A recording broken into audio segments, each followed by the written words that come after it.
Hello dear students, अभी अपन start करने जा रहे हैं लेक्चर नंबर 157 और इसके अंदर अपन सबसे पहले जो टॉपिक डिस्कस करने वाले हैं जिसका नाम है प्रकाश में डॉपलर प्रभाव, डॉपलर इफेक्ट इन लाइट।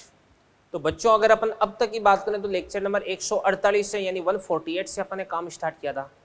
तो 148 देखो ध्यान से, लेक्चर नंबर 148, 149, 150, 51, 52, 53, 54, 55, 56, 1, 2, 3, 4, 5, 6, 7, 8, 9।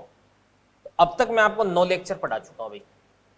इन 9 लेक्चर्स के अंदर ध्यान से देखना, तो इंटरफेरेंस मैंने आपको पढ़ाया, डिफ्रैक्शन मैंने आपको पढ़ाया और पोलराइजेशन मैंने आपको पढ़ा दिया।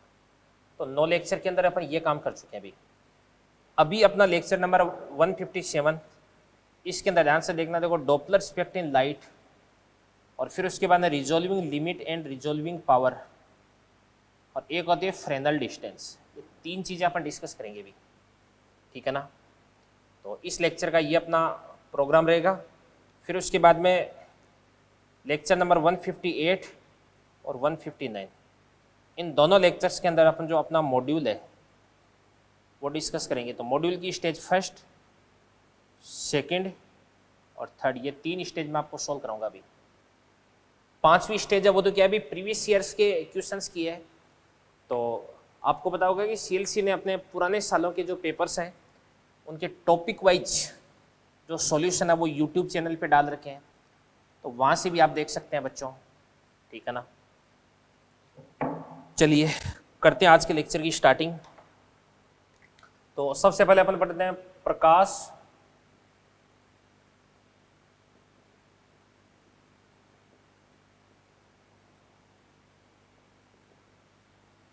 में डॉपलर प्रभाव। तो प्रकाश में डॉपलर प्रभाव क्या होता है, ध्यान से देखना, देखो सुनो भी ध्यान से देखना। देखो एक तो प्रकाश स्रोत होता है जो क्या करता है, प्रकाश को उत्सर्जित करता है। एक प्रेक्षक होता है जो क्या करता है अभी, इस प्रकाश को प्रेक्षित करता है, ठीक है ना। तो अगर प्रकाश स्रोत तथा प्रेक्षक दोनों स्थिर हैं तो इस स्थिति में इस प्रकाश स्रोत के द्वारा उत्सर्जित प्रकाश की आवृत्ति और तरंगदैर्ध्य इस प्रेक्षक के द्वारा प्रेक्षित प्रकाश की आवृत्ति और तरंगदैर्ध्य के बराबर होती है। यानी प्रेक्षक उतनी आवृत्ति और तरंगदैर्ध्य प्रेक्षित करता है जितनी स्रोत उत्सर्जित करता है। यानी वास्तव में जो कलर्स इस स्रोत ने उत्सर्जित किए हैं वही कलर्स अब वो इस ऑब्जर्वर को दिखाई देते हैं। बट यदि सोर्स और ऑब्जर्वर इन दोनों के बीच में सापेक्ष गति होने लग जाए, इन दोनों के बीच में रिलेटिव मोशन होने लग जाए, यानी इन दोनों के बीच की दूरी या तो घटने लग जाए और या बढ़ने लग जाए, तो इस स्थिति में इस प्रेक्षक के द्वारा प्रेक्षित आवृत्ति और तरंगदैर्ध्य स्रोत की द्वारा उत्सर्जित आवृत्ति और तरंगदैर्ध्य से डिफरेंट प्राप्त होती है, ठीक है ना। और इस घटना को अपन क्या बोलते हैं, डॉपलर प्रभाव बोलते हैं। क्या बोलते हैं, डॉपलर प्रभाव। तो ध्यान से देखना, देखो यदि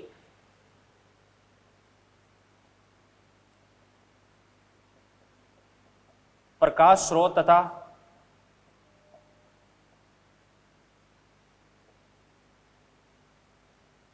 यदि प्रकाश स्रोत एस तथा प्रेक्षक यानी ऑब्जर्वर के मध्य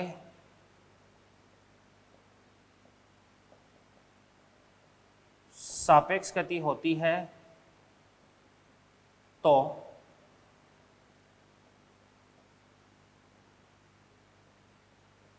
प्रेक्षक द्वारा प्रेक्षित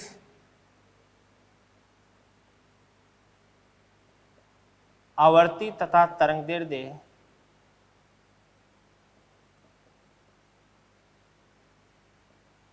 स्रोत द्वारा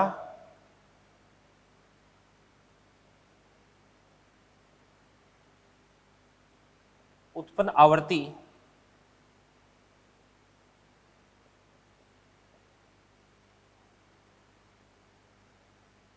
तथा तरंगदैर्ध्य से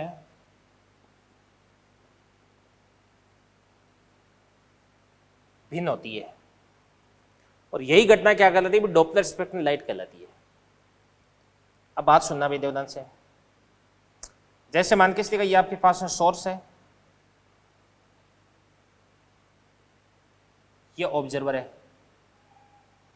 सोर्स के द्वारा उत्पन्न आवृत्ति कितनी हो जाएगी आपके पास न्यू, और तरंग दैर्ध्य कितनी हो जाएगी लैम्डा।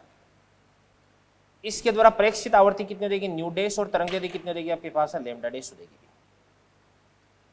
अब बात सुनना भी, यहाँ पे सोर्स और ऑब्जर्वर इन दोनों का जो सापेक्ष वेग है, दोनों की जो रिलेटिव मोशन है, रिलेटिव वेलोसिटी है, वो कितनी आपके पास मान के इसलिए v है, और प्रकाश का वेग है वो कितना हो जाएगा c। तो जो प्रकाश का वेग है वो तो कितना देगा c। S तथा O का सापेक्ष वेग है वो कितना देगा आपके पास v।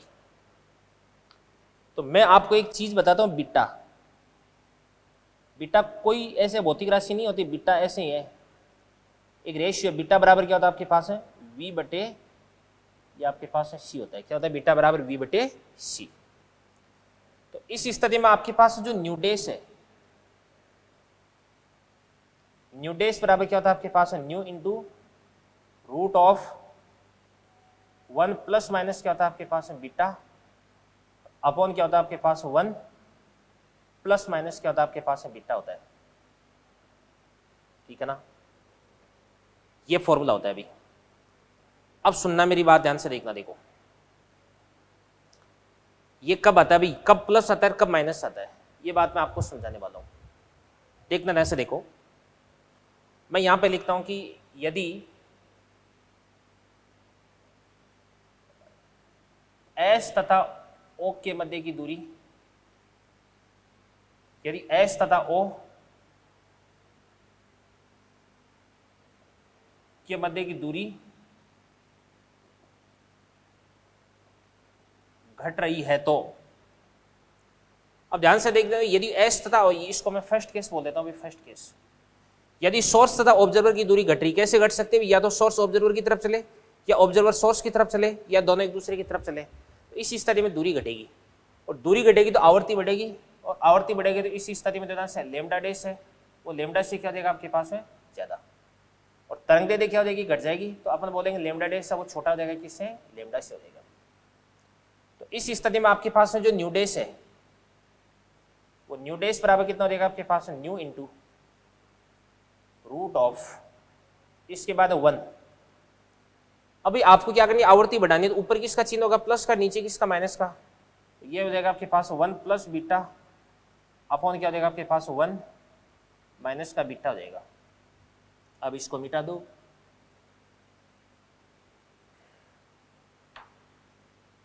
अब सुनो भाई, या इसको अपन क्या बोल सकते हैं न्यू, और ये हो जाएगा आपके पास 1, और इसके बाद प्लस क्या हो जाएगा आपके पास में v बटे सी अपॉन कितना हो जाएगा आपके पास 1 माइनस क्या हो जाएगा आपके पास में v बटे सी।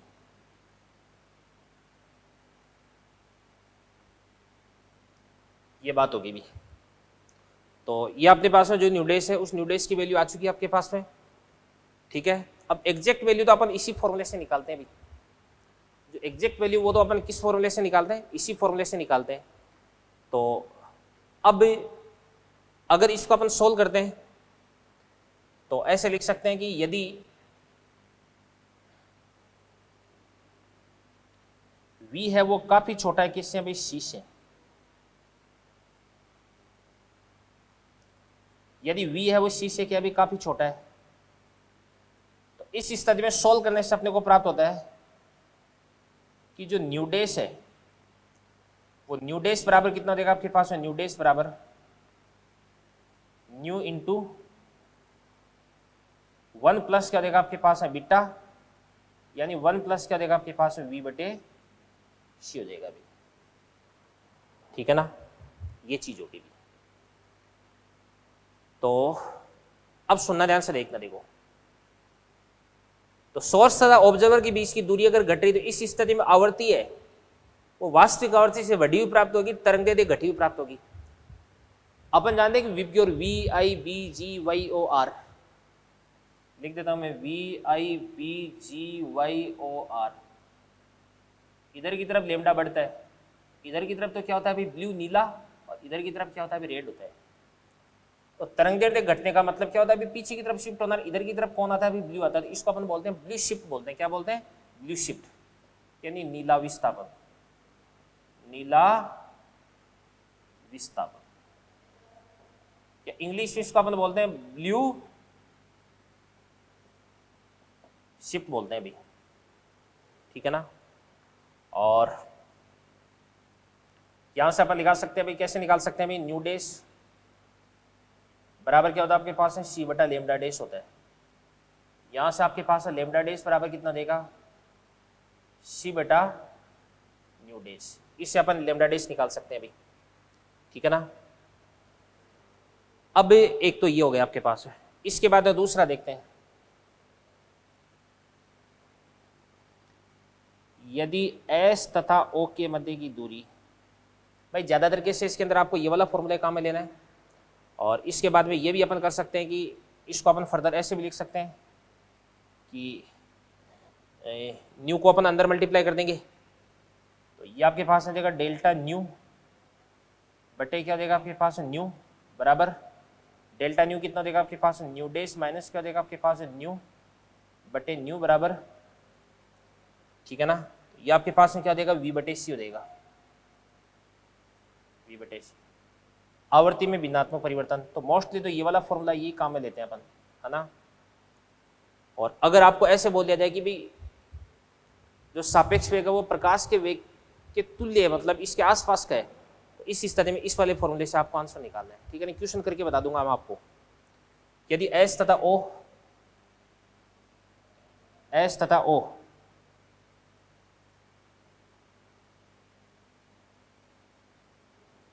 के मध्य की दूरी बढ़ती है, दूरी बढ़ेगी तो आवर्ती घटेगी, तो आवर्ती घटेगी तो न्यू डेज लेस देन क्या देगा आपके पास न्यू, और जो आपके पास है लेमडा डेज है वो ग्रेटर देन क्या देगा आपके पास है लेमडा। अब बात सुना भी, तरंग दे देगा बढ़ना, यानी तरंग दे दे लाल की तरफ शिफ्ट होगा, और लाल की तरफ शिफ्ट होगा तो इसको अपन बोलेंगे लाल विस्थापन।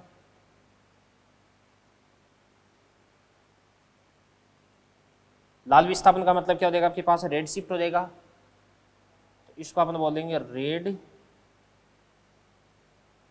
शिफ्ट। और इस स्थिति में आपके पास जो न्यू डेज है, न्यू डेज बराबर कितना देगा आपके पास न्यू इंटू रूट ऑफ, आपको क्या करना है भी, अब की बार जो आवर्ती उसको घटाना है, तो घटाना ऊपर माइनस का चिन्ह और नीचे प्लस का चिन्ह, तो 1 माइनस क्या देगा आपके पास है बीटा अपॉन 1 प्लस क्या देगा आपके पास है बीटा, तो बराबर क्या देगा आपके पास है न्यू। और इसके बाद में इसको अपन क्या लिख सकते हैं भाई 1 माइनस वी बटे सी, और ये आपके पास 1 प्लस क्या देगा आपके पास वी बटे सी, ये बात होगी। और यहां से अगर आपको जैसे निकालना है लेमडा डेज, तो वही तरीका रहेगा आपके पास है लेमडा डेज बराबर सी बटे न्यू डेज से अपन लेमडा डेज निकाल सकते हैं। और ध्यान से देखना तो यदि आपके पास जो v है वो c की तुलना में बहुत बहुत छोटा है, तो इस स्थिति में अपन लिख सकते हैं कि आपके पास जो न्यू डेज है वो क्या देगा आपके पास न्यू इंटू 1 माइनस क्या देगा आपके पास v बटे सी, और इसके बाद इसको फर्दर अंदर मल्टीप्लाई कर देंगे तो ये आपके पास देगा डेल्टा न्यू बटे न्यू बराबर न्यू डेज माइनस क्या देगा न्यू बटे न्यू बराबर माइनस क्या देगा आपके पास में v बटे सी, ठीक है ना। माइनस का चिन्ह ये बताता है कि यदि s तथा o के बीच की दूरी बढ़ रही है तो इस स्थिति में आवर्ती घटेगी, और इस कारण से आवर्ती के अंदर जो भिन्नात्मक परिवर्तन है वो कैसा आएगा, नेगेटिव आएगा। तो देखो बेटा बात सीधी सी है, मैं तो आपको यही बता रहा हूं कि अगर v का मान काफी ज्यादा है तो इस स्थिति में ये वाला फॉर्मूला, और फिर उसके बाद में आप ये वाला फॉर्मूला काम में लें भाई, और यदि काफी कम है तो इस स्थिति में ये वाला फॉर्मूला काम में ले लो, और चाहे फिर उसके बाद में आप ये वाला जो फॉर्मूला है ये काम में ले लो भाई, ठीक है ना। तो प्रकाश में डॉपलर इफेक्ट है, इसका जो थ्योरेटिकल पोर्शन है ये मैंने आपको यहाँ पे फिनिश करवा दिया है। इसके बाद में इस पे क्वेश्चंस वगैरह अपन देखते हैं, तो इसको नोट करें आप अच्छे से, आगे बढ़ते हैं। चलिए बच्चों, डॉपलर इफेक्ट इन लाइट, इस पर अपन 2 क्वेश्चंस करते हैं, तो आपको मालूम चल जाएगा कि कब कौन सा फॉर्मूला आपको अप्लाई करना है। सबसे पहला क्वेश्चन है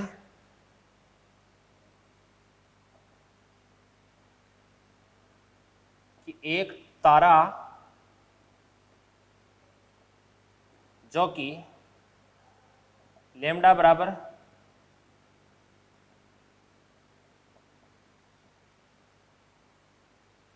5000 एंगस्ट्रॉम तरंग दैर्ध्य का प्रकाश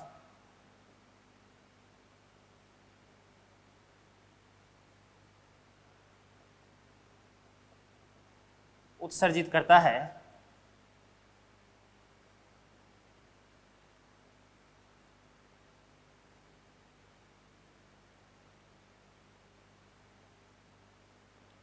पृथ्वी की ओर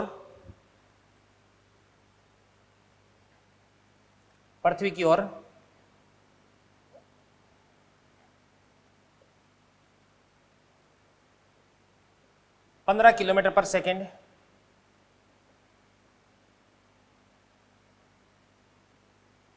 की चाल से आ रहा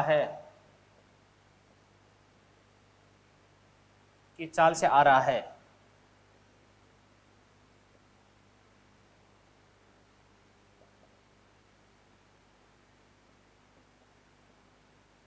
पृथ्वी पर स्थित प्रेक्षक द्वारा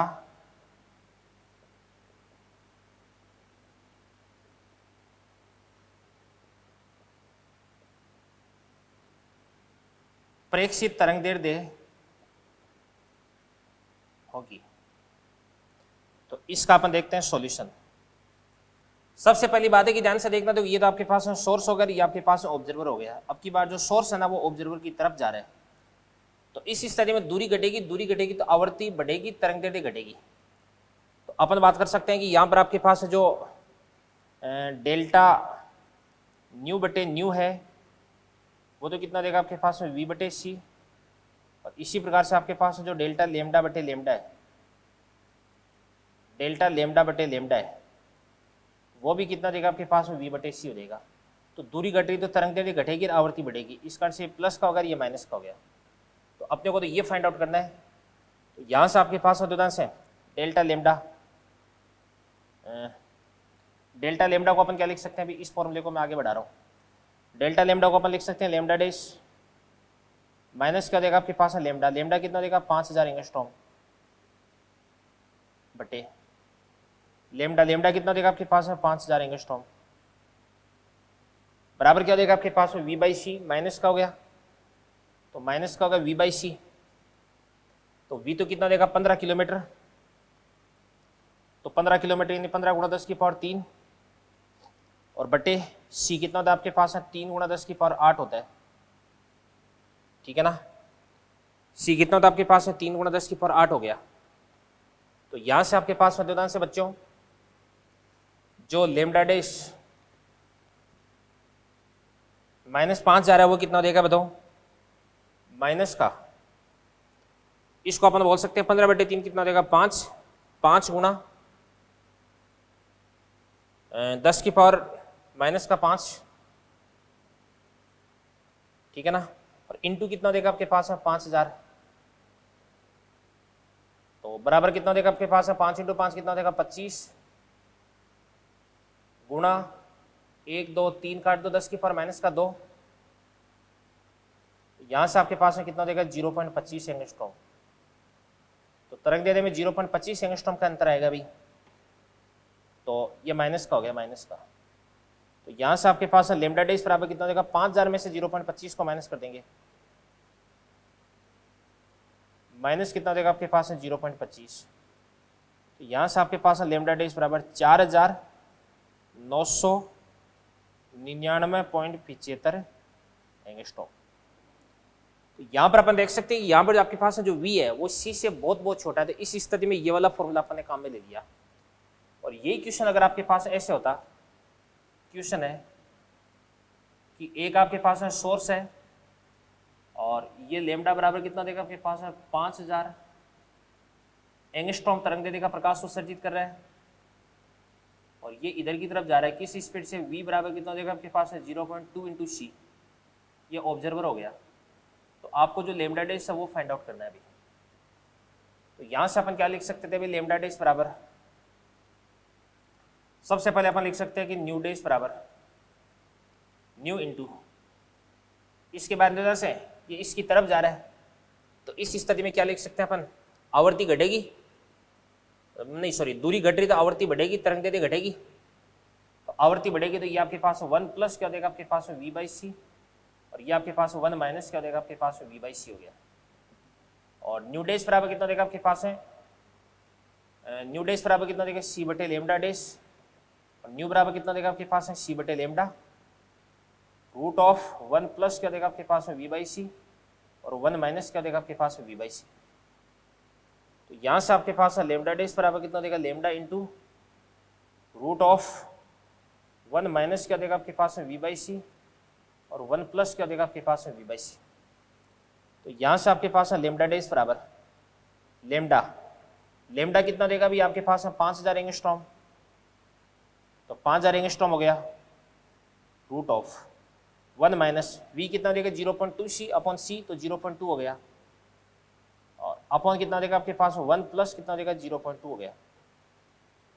तो ये ऊपर तो क्या देगा भाई 1 माइनस 0.2 0.8 हो गया, ऊपर कितना देगा आपके पास है 1.2 हो गया, तो कितना देगा 2/3, 5000 इंटू कितना देगा आपके पास रूट 2/3 हो गया अभी, सही तो लिख रहा हूँ। तो इसके बाद में चलो इसको अपन सॉल्व करते हैं, तो क्या बनता है देखना ध्यान से देखो, ये बन जाएगा आपके पास में 2/3 का रूट ही तो करना आपको, तो 2/3 का रूट कहाँ से होगा, ये रूट आ गया 2/3, ठीक है ना। एक बार और चेक कर लेता हूँ इसको मैं,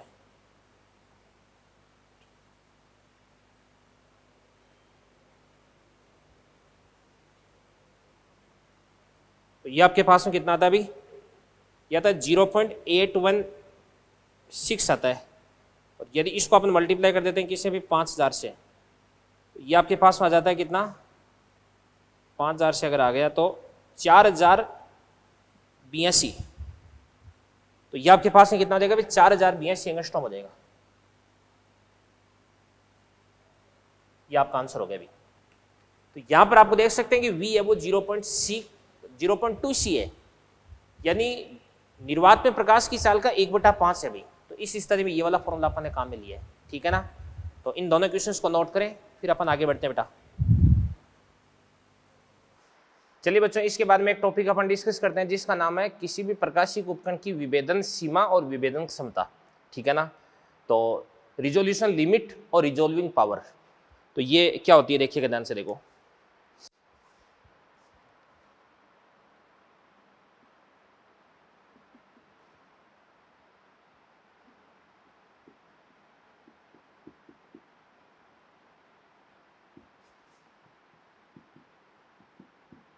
प्रकाशिक उपकरणों की विभेदन सीमा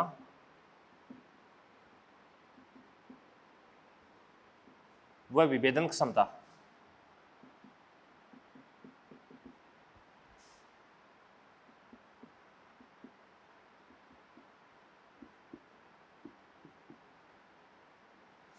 लिमिट ऑफ रिजोल्यूशन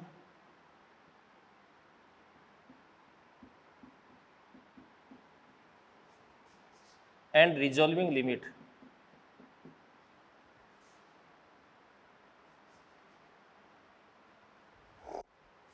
क्या होती है ध्यान से देखना, देखो सुनो, देखो क्या होता है आपको मैं बताता हूं कि जैसे मान के चलिएगा कोई भी दो ऑब्जेक्ट्स हैं, उन दो ऑब्जेक्ट्स को अपन किसी भी प्रकाशिक उपकरण के द्वारा देख रहे हैं, तो अगर वो ऑब्जेक्ट अपने से बहुत ज्यादा दूरी पर होते हैं तो इस स्थिति में दोनों ऑब्जेक्ट होते हैं एक दूसरे से इस प्रकार से यूं मिले हुए दिखाई देते हैं अभी, यानी ये दोनों ऑब्जेक्ट होते हैं एक दूसरे से बिल्कुल अलग दिखाई नहीं देते। जैसे ही अपने थोड़े से पास में आएंगे तो इस स्थिति में ये वाला ऑब्जेक्ट और ये वाला ऑब्जेक्ट ये अपने को पूरी तरह से इस प्रकार से विभेदित दिखाई देते हैं अभी, ठीक है ना, ठीक है ना। और फिर उसके बाद जैसे अपने और पास में आते हैं तो वैसे अपने को बिल्कुल एकदम पूर्णतः विभेदित दिखाई देते हैं। तो विभेदित का मतलब क्या होता है अभी, अलग दिखाई देना, ठीक है। तो सबसे पहले अपन बात करते हैं विभेदन की सीमा क्या होती है। तो विभेदन की सीमा होती है कि कोई भी दो ऑब्जेक्ट्स हैं उन दोनों के बीच का अंतराल, ये अंतराल रेखीय भी हो सकता है कोणीय भी हो सकता है, वह न्यूनतम अंतराल जिसके लिए ये प्रकाशिक उपकरण के द्वारा बिल्कुल स्पष्ट या अलग अलग देखे जा सके, इसको अपन क्या बोलते हैं भी विभेदन की सीमा कहते हैं। तो इसकी डेफिनेशन लिख देता हूं मैं, इसकी डेफिनेशन बन जाएगी, ध्यान से देखना, देखो,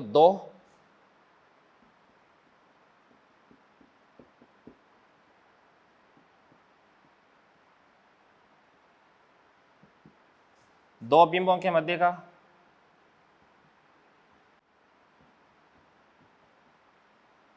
न्यूनतम अंतराल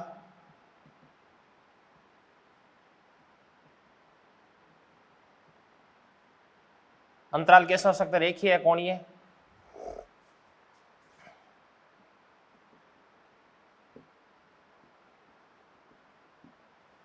जिसके लिए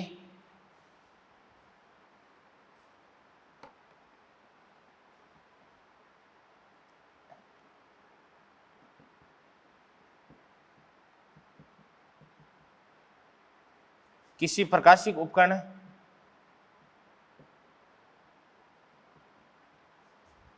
द्वारा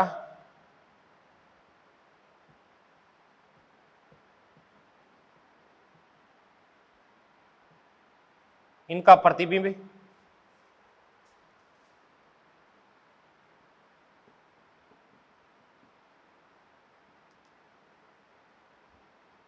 विभेदित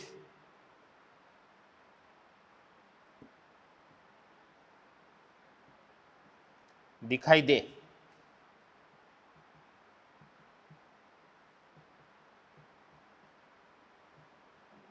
विभेदन सीमा कहलाती है। तो बात सुना भी, कोई भी दो ऑब्जेक्ट है उनके बीच की मिनिमम डिस्टेंस जिसके लिए किसी भी प्रकाशिक उपकरण के द्वारा इनका जो प्रतिबिंब है वो अलग अलग दिखाई दे, विभेदित दिखाई दे, इसको अपन क्या बोलते हैं, विभेदन की सीमा बोलते हैं भाई। और इसके बाद ध्यान से देखना, देखो,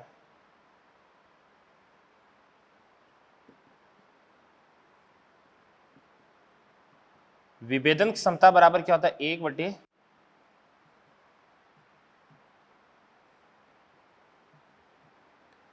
विभेदन सीमा, ठीक है ना। अब इसके बाद ध्यान से देखना, देखो, सुनो भाई, अब अपन बात करते हैं विभेदन के लिए जो रेले की कसौटी है। एक साइंटिस्ट था जिसका नाम था रेले, उस रेले ने विभेदन के बारे में क्या बोला ये मैं आपको बताता हूं। इंपॉर्टेंट है भाई, ये लाइन याद करने वाली लाइन है, इसीलिए मैं लिख रहा हूं।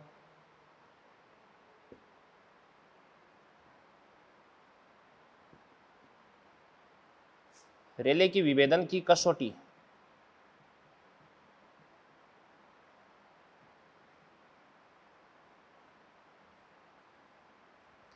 ध्यान से देखना, देखो, सुनो भाई, क्या कहता है रेले। रेले ये कहता है कि जैसे मान के चलेगा आपके पास कोई भी दो ऑब्जेक्ट है और ये दो ऑब्जेक्ट हैं, इनको अपन किसी भी प्रकाशिक उपकरण के सामने रखते हैं, तो ये प्रकाशिक उपकरण है, ये क्या करता है भी, इनका विवर्तन प्रतिरूप बनाता है। क्या करता है, विवर्तन प्रतिरूप बनाता है दोनों ऑब्जेक्ट्स का, ठीक है ना। और दोनों के विवर्तन प्रतिरूप में पहले ऑब्जेक्ट का केंद्रीय उच्चिष्ट अगर दूसरे ऑब्जेक्ट के प्रथम निम्निष्ठ के संपाती है तो वो दोनों ऑब्जेक्ट से मात्र विभेदित कहलाते हैं भी, ठीक है ना। तो देखिएगा ध्यान से, देखो, इसमें क्या होता है कि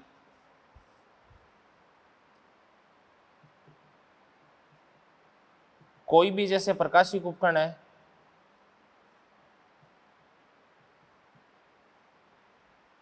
कोई भी प्रकाशिक उपकरण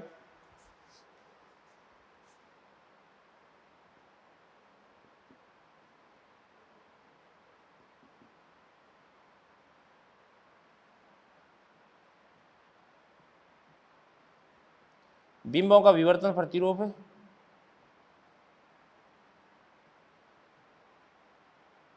निर्मित करता है।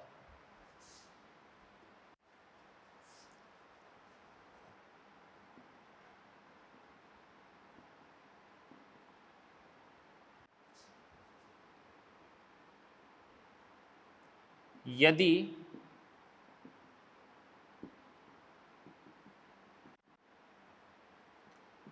किसी प्रकाशिक उपकरण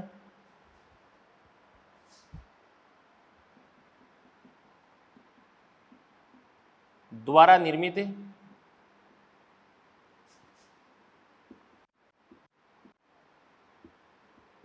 विवर्तन प्रतिरूप में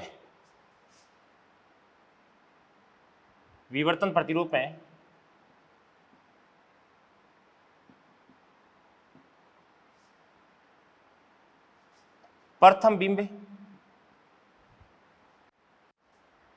का केंद्रीय उच्चिष्ट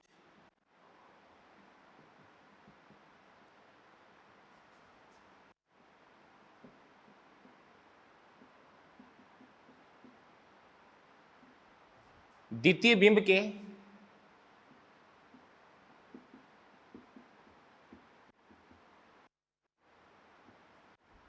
प्रथम निम्निष्ठ के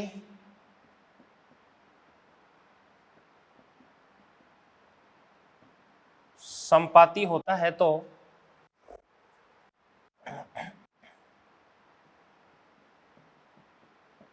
ये बिंब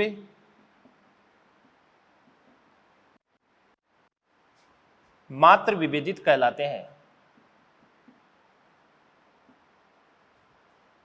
ये बिंब वो क्या कहलाते हैं? मात्र विभेदित कहलाते हैं। ठीक है ना?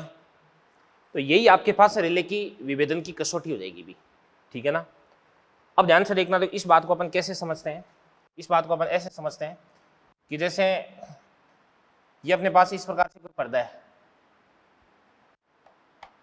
ठीक है ना, और इस पर्दे के सामने अपन ने इस प्रकार से कोई भी प्रकाशिक उपकरण रख दिया। जैसे मान के चलिए ये अपन ने इस प्रकार से एक छोटा सा लेंस रख दिया, ये अपन ने एक छोटा सा लेंस रख दिया, तो क्या होता है? ध्यान से देखना, देखो इसके सामने मैं दो ऑब्जेक्ट रखता हूं।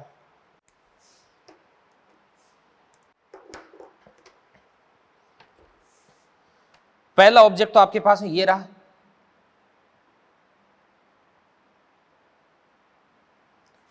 तो इससे जो प्रकाश चलता है वो इस प्रकार से पर्दे पर विवर्तन प्रतिरूप निर्मित करता है,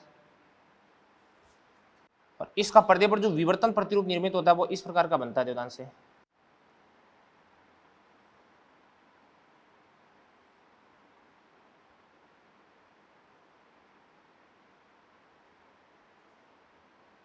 विवर्तन प्रतिरूप आपको बनाना आता ही है।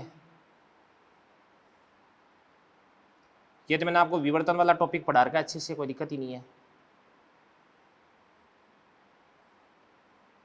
इस प्रकार का विवर्तन प्रतिरूप बनता है भी इसका।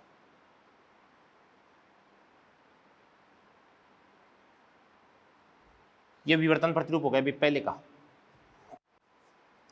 अब विवर्तन प्रतिरूप में ये तो आपके पास में क्या देगा भी? केंद्रीय उच्चिष्ट, और इसके बाद ये क्या देगा आपके पास में? प्रथम निम्निष्ठ हो जाएगा। अब दूसरा, जैसे मान के चलिएगा ये आपके पास में ऑब्जेक्ट है, तो इस दूसरे ऑब्जेक्ट के लिए ये वाला जो लेंस है ये क्या करता है? फिर से इस प्रकार से विवर्तन प्रतिरूप निर्मित करता है,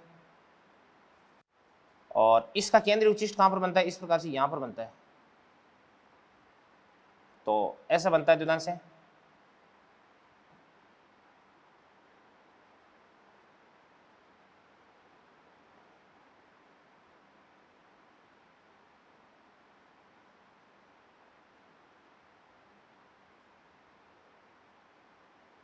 ये बात हो गई भी।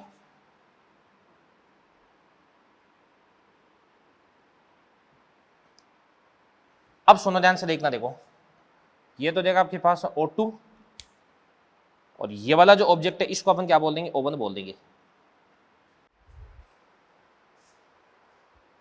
तो आपके पास दो ऑब्जेक्ट हो गए O1 और O2, और इन दोनों ऑब्जेक्ट्स के लिए ये जो लेंस है ये क्या कर रहा है? विवर्तन प्रतिरूप बना रहा है। तो ये वाला जो विवर्तन प्रतिरूप है ये मैंने आपको डायग्राम में यहाँ पे दिखा दिया। अब ध्यान से देखना, देखो O1 है, इसका केंद्रीय उच्चिष्ट ये रहा, और जो O2 है इस O2 का केंद्रीय उच्चिष्ट ये रहा। तो यहाँ पर अपन देख सकते हैं इस पॉइंट पर, ध्यान से इस पॉइंट पर क्या बन रहा है? इस पॉइंट पे आपका जो O1 है इसका जो केंद्रीय उच्चिष्ट बन रहा है, और इस O2 का क्या बन रहा है? अभी प्रथम निम्निष्ठ बन रहा है। और अगर अपन इस पॉइंट की बात करते हैं तो यहाँ पे इस O2 का जो क्या बन रहा है? अभी केंद्रीय उच्चिष्ट, और इस O1 का क्या बन रहा है? प्रथम निम्निष्ठ बन रहा है। तो यहाँ पर किसी भी एक ऑब्जेक्ट का केंद्रीय उच्चिष्ट दूसरे ऑब्जेक्ट के प्रथम निम्निष्ठ के संपाती हो रहा है। ठीक है ना? तो इस स्थिति में यहाँ पे O1 और O2 है वो अपने को बिल्कुल एकदम विभेदित दिखाई देते हैं, दोनों एक दूसरे से अलग अलग दिखाई देते हैं। अब अगर आपने इन दोनों के बीच का सेपरेशन कम कर दिया, इन दोनों को आप एक दूसरे के बिल्कुल पास में लेकर के आगे, तो इस स्थिति में ये दोनों जो विवर्तन प्रतिरूप है थोड़े थोड़े अंदर की तरफ शिफ्ट हो जाएंगे, और अंदर की तरफ शिफ्ट हो जाएंगे तो इस स्थिति में ओवरलैपिंग हो जाएगी, और ओवरलैपिंग के कारण अपने को दोनों ऑब्जेक्ट है वो अलग अलग दिखाई नहीं देते हैं अभी, ठीक है ना। और यदि इन दोनों को मैं एक दूसरे से बिल्कुल दूर कर देता हूँ, ठीक है ना, दूर कर दूंगा तो इस स्थिति में दोनों के विवर्तन प्रतिरूप भी एक दूसरे से दूर हो जाएंगे और इस स्थिति में दोनों ऑब्जेक्ट्स हैं एकदम बिल्कुल क्लियरली डिफरेंशिएबल होते हैं। अभी इनको अपन अच्छे से क्या कर सकते हैं, अभी विभेदित कर सकते हैं, अच्छा खासा इनका रिजोल्यूशन होता है, ठीक है ना। जैसे अपन बात करते हैं उदाहरण से, ये पर्दा हो गया। अब इस पर्दे के ऊपर उदाहरण से एक का तो विवर्तन प्रतिरूप यहां पर बनाते हैं अपन, तो एक का तो ध्यान से देखना, देखो इस प्रकार से केंद्रीय उच्चिष्ट ये रहा, ठीक है ना।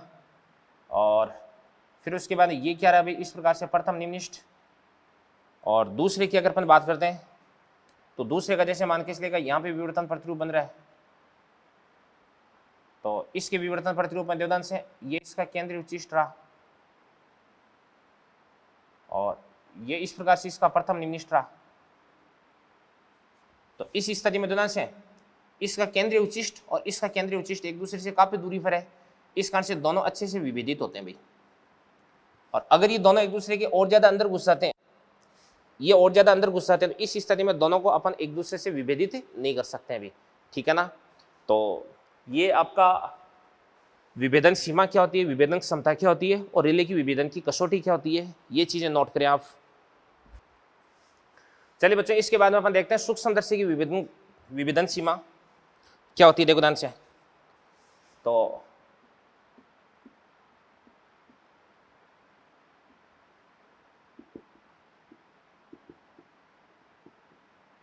क्या होती है सूक्ष्मदर्शी की विभेदन सीमा।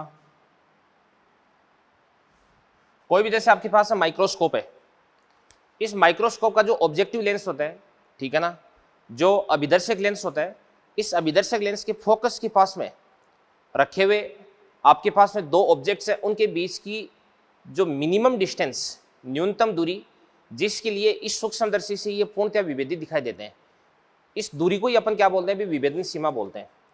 तो अभिदर्शक लेंस के फोकस के समीप रखे दो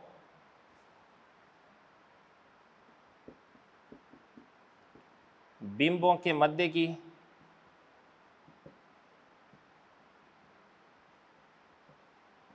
न्यूनतम दूरी, जिसके लिए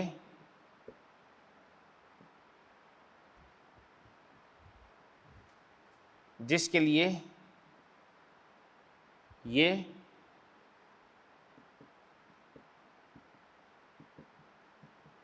मात्र विभेदित दिखाई देते हैं।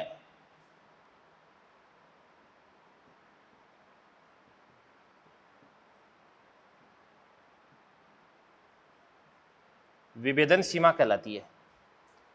अब बात सुनना विद्या ध्यान से, जैसे मान के चलिएगा ये आपके पास ऑब्जेक्टिव लेंस हो गया और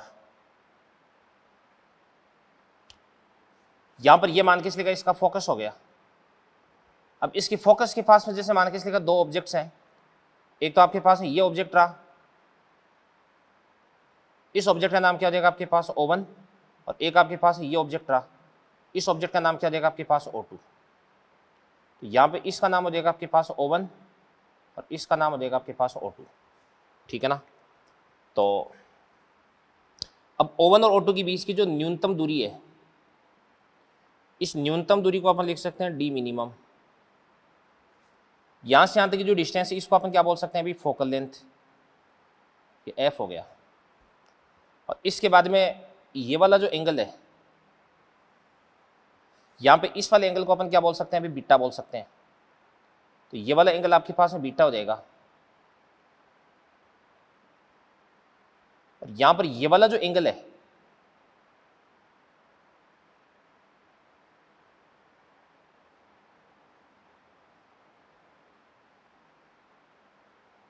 इस वाले एंगल को अपन क्या बोल सकते हैं अभी, एल्फा।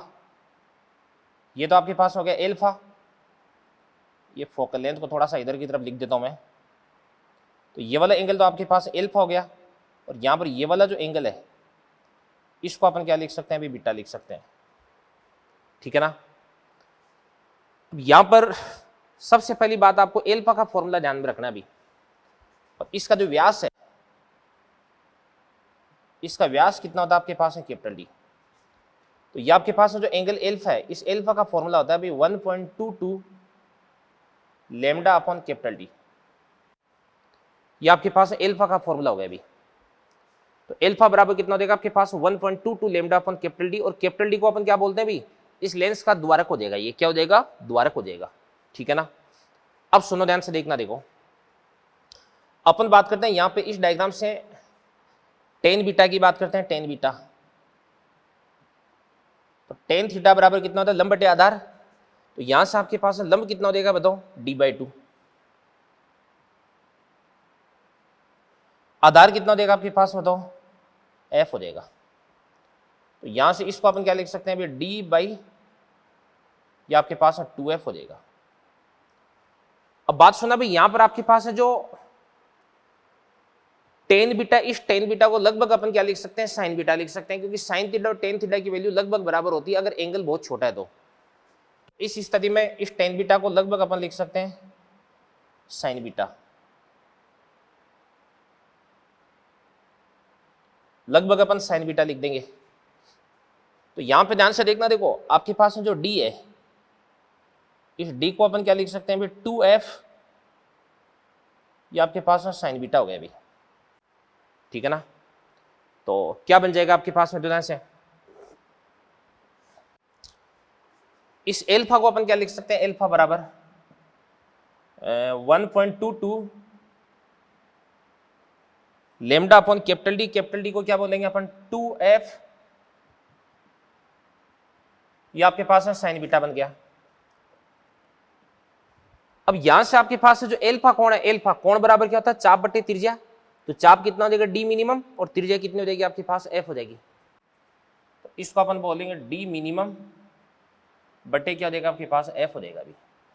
तो यहाँ पे एफ से एफ को अपन काट देंगे, तो सोल्व करने पर ये अपने पास हो जाएगा डी मिनिमम बराबर कितना हो जाएगा आपके पास, 1.22 लेम्डा अपॉन, ये आपके पास हो जाएगा 2, ये आपके पास हो जाएगा साइन बीटा हो जाएगा।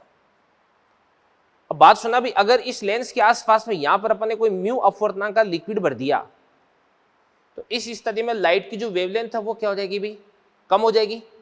तो मैं लिख देता हूं, यदि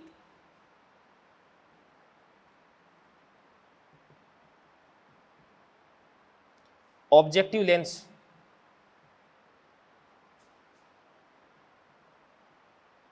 के समीप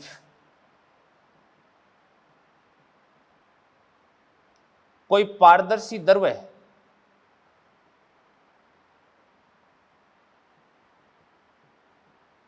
भर दिया जाए तो डी मिनिमम बराबर कितना हो जाएगा आपके पास, 1.22, और इसको अपन क्या बोल देंगे, लेमडा डैश। लेमडा डैश बराबर कितना हो जाएगा, लेमडा बटे म्यू। तो ये आपके पास 2 म्यू, इसको अपन बोलेंगे साइन बीटा। ये आपके पास फॉर्मूला आ गया अभी। तो इसको तो अपन क्या बोल सकते हैं अभी, इसको अपन बोल सकते हैं लिमिट ऑफ रिजोल्यूशन, या विभेदन सीमा हो गई ये तो।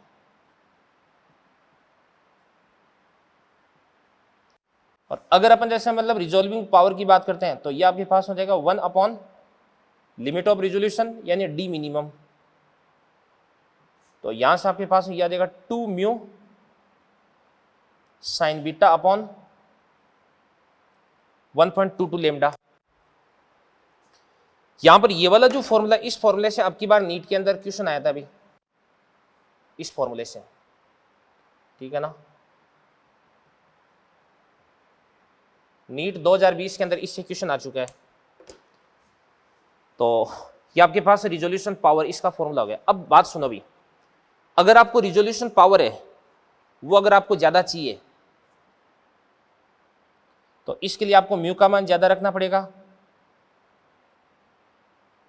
बीटा का मान ज्यादा रखना पड़ेगा, और लेम्डा का मान कम रखना पड़ेगा।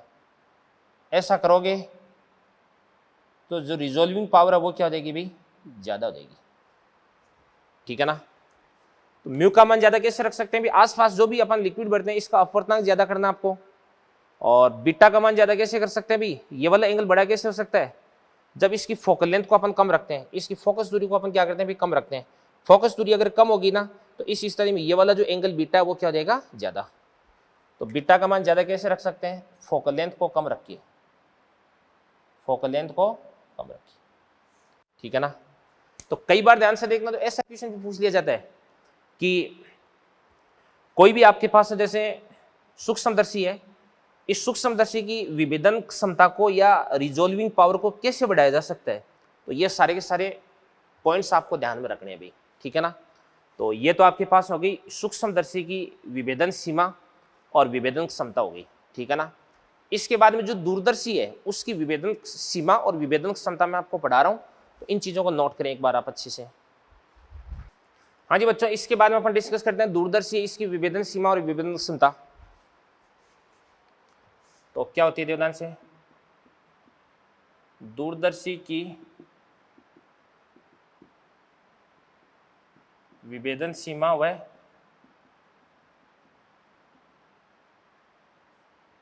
क्षमता। तो बात सुनो भाई, कोई भी जैसे आपके पास टेलीस्कोप है, इस टेलीस्कोप का ये कौन सा लेंस हो जाएगा, ऑब्जेक्टिव लेंस हो जाएगा। अब यहाँ पे कोई दो ऑब्जेक्ट है जो कि एक दूसरे से बहुत ज़्यादा डिस्टेंस पर है, तो ये आपके पास ऑब्जेक्ट 1 और ये आपके पास ऑब्जेक्ट 2, ये दोनों एक दूसरे से बहुत ज़्यादा डिस्टेंस पर हो गए। तो इससे इस प्रकार से लाइट यूँ आती है, इससे भी लाइट इस प्रकार से यूँ आती है। तो ये वाला जो एंगल है, इस एंगल को अपन क्या बोलते हैं भी, एल्फा बोलते हैं। तो इस एल्फा का न्यूनतम मान जिसके लिए O1 और O2 है, वो इस टेलीस्कोप के द्वारा एक दूसरे से विभेदित दिखाई देते हैं। और एल्फा की वैल्यू आपको डायरेक्टली ध्यान में रखनी है। तो ये आपके पास कितनी होती है, 1.22 लेमडा अपॉन क्या होता है आपके पास है, कैपिटल डी। और कैपिटल डी क्या होता है भाई, इसका द्वारक होता है, अपेरचर होता है इसका, ठीक है ना। और इसको अपन क्या बोल सकते हैं, इसको अपन बोलते हैं विभेदन सीमा, विभेदन सीमा। और विभेदन क्षमता की बात करें, रिजोल्विंग पावर की, तो 1/एल्फा हो जाएगा। तो कैपिटल डी अपॉन कितना हो जाएगा आपके पास, 1.22 लेमडा हो जाएगा। समझ में आ गई ना बात है ये चीज। तो ये आपकी विभेदन सीमा और विभेदन क्षमता ये तो हो गई, खत्म हो गई। एक ध्यान से देखना, तो अपना मॉड्यूल है, इसके अंदर एक बात और बता रखी है भी, अपनी जो आंख है, अपनी आंख की जो विभेदन सीमा है वो कितनी होती है भी, वो होती है, विभेदन सीमा होती है 1 मिनट होती है। कितनी होती है, 1 मिनट। तो बात सुना भी, क्या होती है 1 मिनट, क्या होती है देखना ऐसे देखो। जैसे मान के चलेगा, मैं टॉपिक डाल देता हूं, आंख की विभेदन सीमा बराबर 1 मिनट, 1 मिनट। और 1 मिनट बराबर कितना होता है आपके पास, 1/60 डिग्री होता है, क्योंकि 1 डिग्री में 60 मिनट होते हैं। जैसे मान के चलेगा, ये अपनी आंख है और ये अपनी आंख का जो लेंस है, और इस लेंस के लिए जैसे मान के चलेगा, यहाँ पे कोई भी दो ऑब्जेक्ट रखे हुए हैं, इसको अपन बोलते हैं O1 और इसको अपन बोलते हैं O2 बोलते हैं। तो अपनी आंख का जो लेंस है ना, इस लेंस पे ये 1 मिनट का एंगल बनाने चाहिए कम से कम। तो यहाँ पर आपके पास जो एल्फा वो कम से कम कितना होना चाहिए, 1 मिनट होना चाहिए। तो एल्फा बराबर कितना देगा आपके पास, 1 मिनट बराबर कितना देगा आपके पास, 1/60 डिग्री, ठीक है ना। और अपन जानते हैं कि 1 डिग्री बराबर कितना होता है, 1 डिग्री बराबर π/180 रेडियन होता है।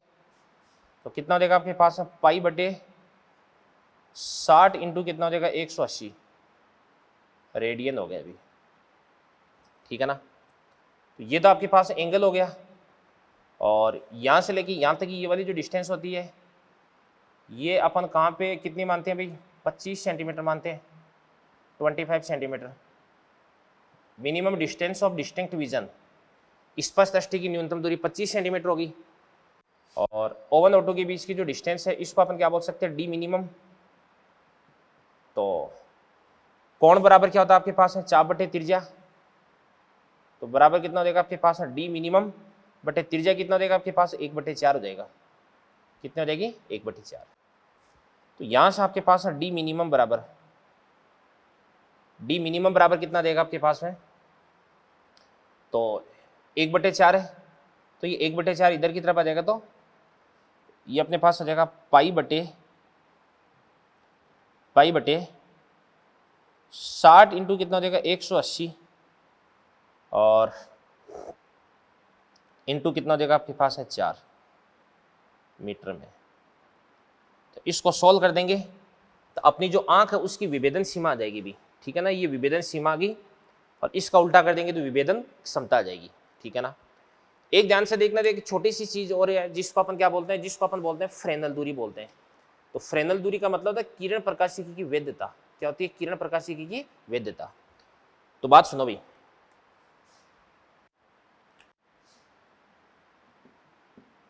किरण प्रकाशिकी की वेद्यता, बात सुनो मेरी। जैसे मान के इसलिए ये अपने पास कोई भी स्लिट है, ये अपने पास कोई पर्दा है, इस स्लिट पर अगर अपन जैसे प्रकाश आपतित करवाते हैं तो ये प्रकाश यहां से इस प्रकार से विवर्तित होता है, यहां से इस प्रकार से विवर्तित होकर के इधर की तरफ इस प्रकार से यूं जाता है अभी। और प्रकाश अगर इस प्रकार से मुड़कर के यहां पर अगर पहुंच गया तो इस स्थिति में आपकी जो किरण प्रकाशिकी है वो तो लागू होगी नहीं, रेऑप्टिक्स तो लागू नहीं होगी, क्योंकि रेऑप्टिक्स है इसके अंदर तो अपन प्रकाश के सरल रेखीय संचरण की बात करते हैं, ठीक है ना। तो यहाँ पे ये वाली जो डिस्टेंस है, इस डिस्टेंस को अपन क्या बोलते हैं अभी, ये वैसे तो डी होती है और डी को यहाँ पे अपन क्या बोलते हैं भाई, जेड एफ बोलते हैं, यानी ये होती है फ्रेनल दूरी, इसको अपन बोलते हैं फ्रेनल दूरी। और यहाँ पे ध्यान से देखना, देखो ये आपके पास जो स्लिट है, इस स्लिट की चौड़ाई कितनी देगी आपके पास है ए, और ये जो प्रकाश इस प्रकाश की तरंग देगी कितनी हो जाएगी आपके पास है लैम्डा हो जाएगी। तो जेड एफ बराबर कितना देगा आपके पास ए स्क्वायर बटे लैम्डा, ये फॉर्मूला आपको ध्यान रखना है अभी। अब सुनो ध्यान से देखना, देखो यहाँ पर अगर ये आपके पास जो डिस्टेंस जेड डी है वो अगर जेड एफ से ज़्यादा या बराबर होगी तो इस स्थिति में प्रकाश का विवर्तन होगा, और यदि प्रकाश का विवर्तन होगा तो इस स्थिति में रेऑप्टिक्स को अपन वैलिड नहीं मान सकते, क्योंकि रेऑप्टिक्स इसके अंदर अपन प्रकाश के सरल रेखीय संचरण की बात करते हैं और विवर्तन है ये प्रकाश के सरल रेखीय संचरण का एक एक्सेप्शन हो गया, एक अपवाद हो गया भी, ठीक है ना। तो इस स्थिति में आपकी जो रेऑप्टिक्स है ये लागू नहीं रहेगी, और यदि आपके पास जो डी है वो लेस देन क्या देगा आपके पास है जेड एफ, तो इस स्थिति में आपकी जो रेऑप्टिक्स है वो क्या रहेगी, लागू रहेगी भी, ठीक है ना, ये चीज होगी। तो इसको अपन क्या बोलते हैं, किरण प्रकाशिकी की वेद्यता, ये फ्रेनल दूरी होती है। तो बात सुनना भी, क्या होती है फ्रेनल दूरी, स्लिट तथा पर्दे के मध्य की वह न्यूनतम दूरी या वह दूरी जिसके लिए रेऑप्टिक्स होती है वो वैलिड रहती है भी, ठीक है ना। अगर इस दूरी से आपने ज्यादा डिस्टेंस कर दी तो इस स्थिति में रेऑप्टिक्स इनवैलिड हो जाएगी, और कम कर दी तो इस स्थिति में रेऑप्टिक्स आपकी वैलिड रहेगी भी, ठीक है ना बच्चों। तो ये आपका चैप्टर हो गया यहाँ पे फिनिश, ठीक है।